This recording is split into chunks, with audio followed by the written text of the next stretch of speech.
When creating your own presentations, videos, social content, whatever it might be, compelling imagery can be so important to telling your story. Using Photoshop tips and techniques, in this video you'll explore a few key photo editing techniques like replacing a background, cropping, combining a few images, and more. So let's jump in. The first technique we'll explore is replacing a background in your photo. Now, this can be easier if your subject is against a plain or solid color background when you take the photo. So think about that. In this case, this image is for someone's social channel. She was photographed against a solid color background to make it easier to replace. Now, with your image open, you can select people or objects pretty easily. Choose Select, Subject. Photoshop actually uses machine learning and artificial intelligence to determine what to select, the person in this case. You can also use this tool over here in the toolbar called the Object Selection tool to drag across your subject, like this woman, to select it. It's just another way to do it.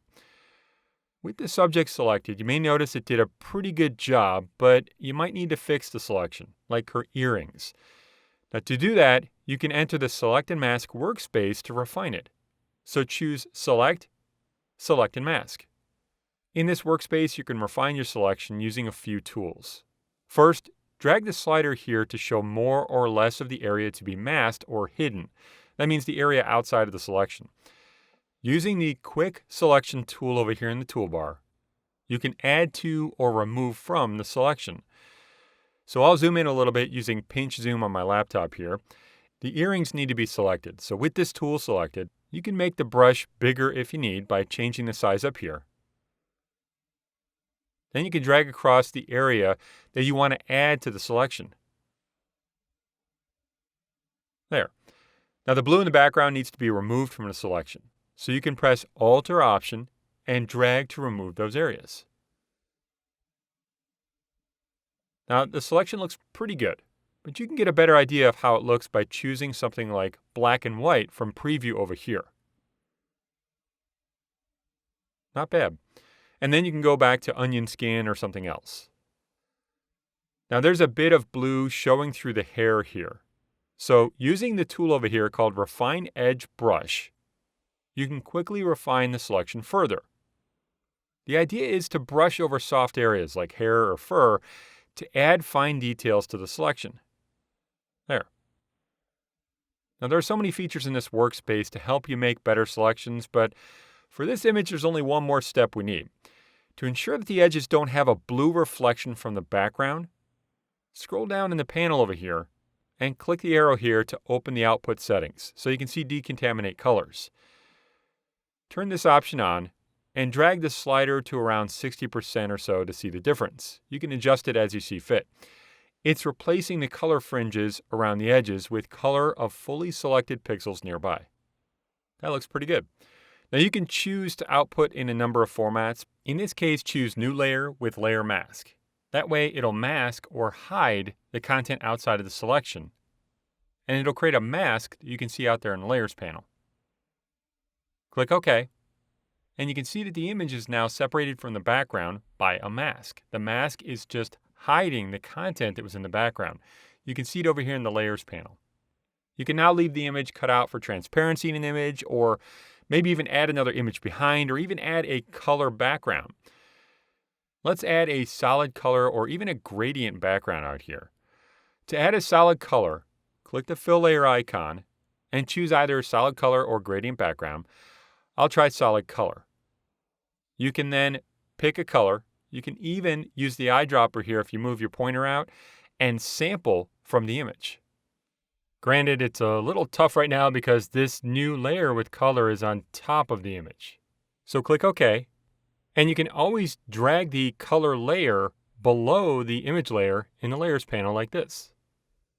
Okay, now let's take a look at some techniques for getting your images ready for use in your projects. We'll do things like combine a couple of images, cut one of them out, remove content from one of the images like you see here, and maybe add a little color adjustment.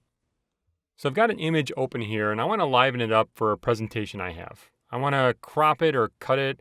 I want to remove something from an image. I want to combine another image with it and maybe adjust the color a bit. So let's jump in.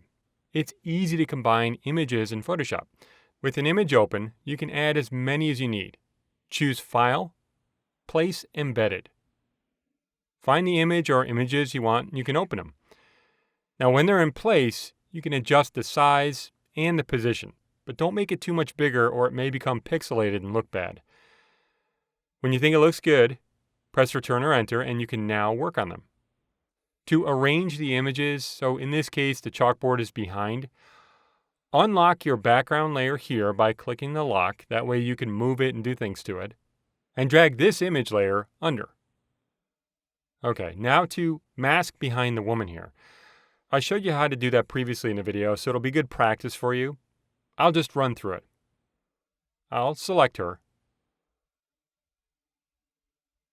I'll go into Select and Mask mode. You can then add or subtract from the selection, maybe like the backpack here if it didn't grab it.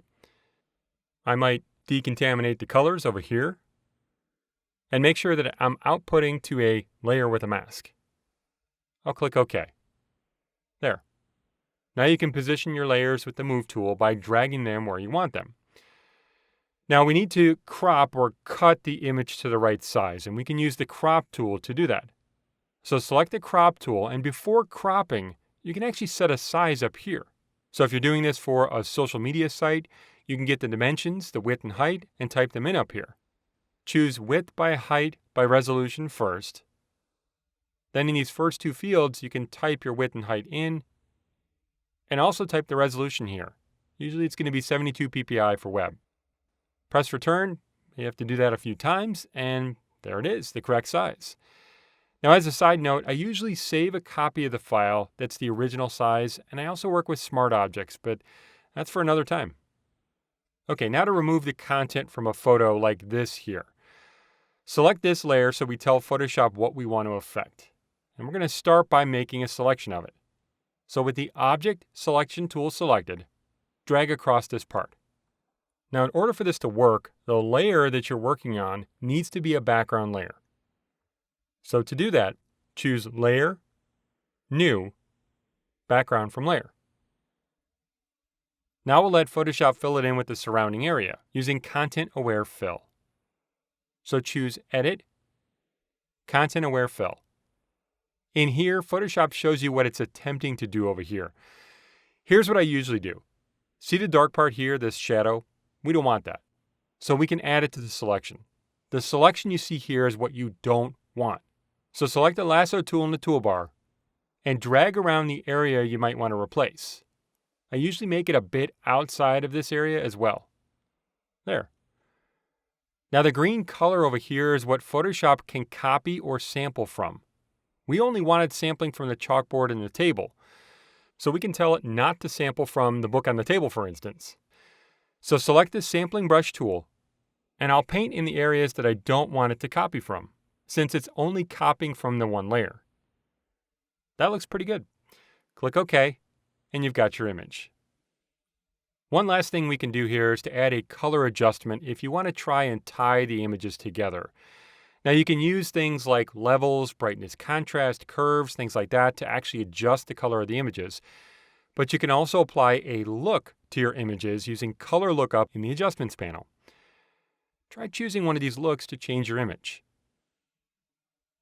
Well, I like that one. Now if you feel like it's too much, you can also go to the Layer in the Layers panel and change the opacity of that look to remove some. Now to finish up, I just added a little bit of text, and I've got myself something I can export and use in my other projects. Creating compelling imagery can be done no matter what grade or experience level. As students progress through their learn journey, they can master their image editing skills with Adobe Photoshop, starting with some of these techniques. For K12 projects that make distance learning engaging, visit the edx.adobe.com website.